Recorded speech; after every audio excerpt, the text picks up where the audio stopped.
نظم نوین جهانی چیه؟ همون بردهداری مدرنه.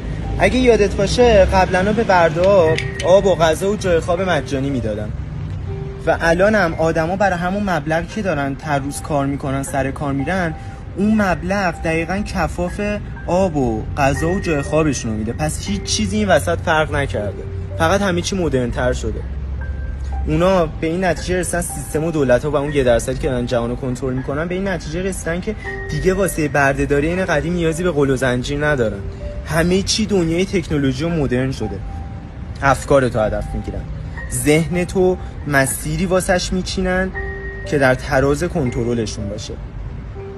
یه سوال از تو این وسط میپرسن، جنگ آدمای پولدار درست میکنن یا آدمای فقیر؟ آدمای پولدار. جنگ به نفع آدمای پولداری یا آدمای فقیر؟ آدمای پولدار. کدا همه جلوی چشاته، از شدت واضح بودنه که نمیتونی بفهمیشون.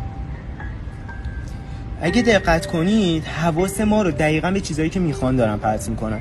بلایند دیت، عشق ابدی، جوکر، همه اینا توی تایم‌ها و فاصله های کوتاه و معینی با هم دیگه انتشار میشن که فقط حواس تو رو به این پرت کنن که سوال بعدی ذهنت این باشه خب فلانی تو برنامه بعداً با کی رفت، کی اخراج شد، کی موند. به حال تو هیچ فرقی نداره، فقط حواس و فکر تو و تمرکز تو از دنیای واقعی دارن حذف میکنن. تیم فوتبال واسه چرا اینقدر فوتبال طرفدار داره تو کل دنیا؟ بزرگترین حواس پرتی و تله میتریکس فوتباله.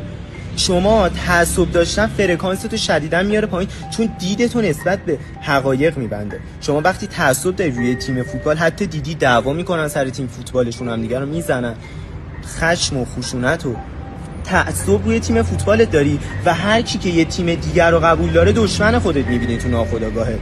کل حواست میره به اینکه کی گل زد، کی برنده شد، چی به تو میرسه. تو دنیای خودت داری چیکار میکنی، خودت چندی با خودت. اینا رو ولشون کن. اتفاق دیگه ای که داره میفته، دارن جدایی و تفرقه بین ما انسانا میزنن. از قدیم هم همین بوده. اگه یادت باشه نژاد پرستی آوردن رو که گفتن من سیاهم بهترم، نه من سفیدم بهترم. آقا سفید و سیاه در کنار هم معنا میده، یین و یانگ.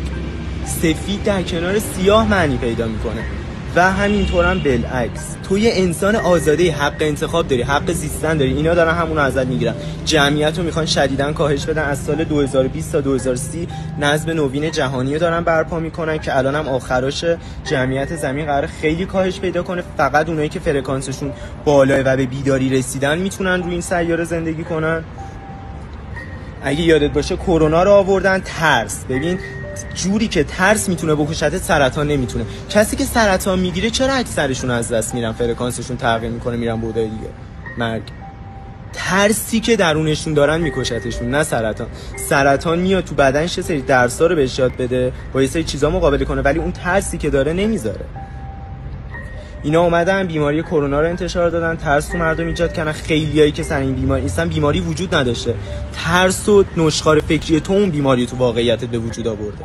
خیلی‌ها اینجوری حذف شدن، اومدن جنگ درست کردن، خواستن با رسانه و اخبارا فرکانس تو شدیداً از طریق ترس و اضطراب بیارن پایین. همین الانش هم هی دارن شایعه درست میکنن، دیدن ملت از جنگ میترسن، هی با شایعه پراکنی میخوان فرکانس ترس رو تو چی ایجاد کنن. فرکانس دیگه شدیداً پایین، دچار افسردگی، بیماری، مریضیشی، حالت بچه، نتونی فکر کنی، نتونی وقت بذاری رو خودت کار کنی، بیای بالاتر. درگیر اخبار و رسانه ها نشین. هر کی که هر انرژی خاری که میاد سمتتون میگه فلان اخبار رو شنیدم قراره این اتفاق، قیچیش کنید. شما برای رشد کردن، برای بیداری یه دوره‌ای رو باید تو تنهاییتون بگذرونید. اول باید تاریکی رو بگذرونی، بتونی به مرحله بیداری و نور برسی. زغالسنگ تحت فشار تبدیل به الماس میشه. اخبار نگاه نکنید، هر چیزی که فرکانستون رو میاره پایین دوری کنید، برید طبیعت، پا برهنه راه برید، مدیتیشن کنید. از این کلیپ های مسخره و بی محتوایی که تو طول روز میبینید براتون بالا میاد دوری کنید. هیچ چیزی به شما اضافه نمیکنه. تنها چیزی که میتونه باعث پیشرفت چه تو این دوره بیداریه. خیلی قراره حذف بشن کسایی که دارن این برده زندگی میکنن و هیچی نمیدونن از زندگی، به بیداری نرسیدن، قراره حذف بشن. رو خودتون کار کنین، فرکانستون رو بیارین بالاتر که روی این سیاره بتونیم بهشت رو کنار هم تجربه کنیم. این تاریکی هم تموم میشه. تاریکی داره آخرین زورش رو میزنه.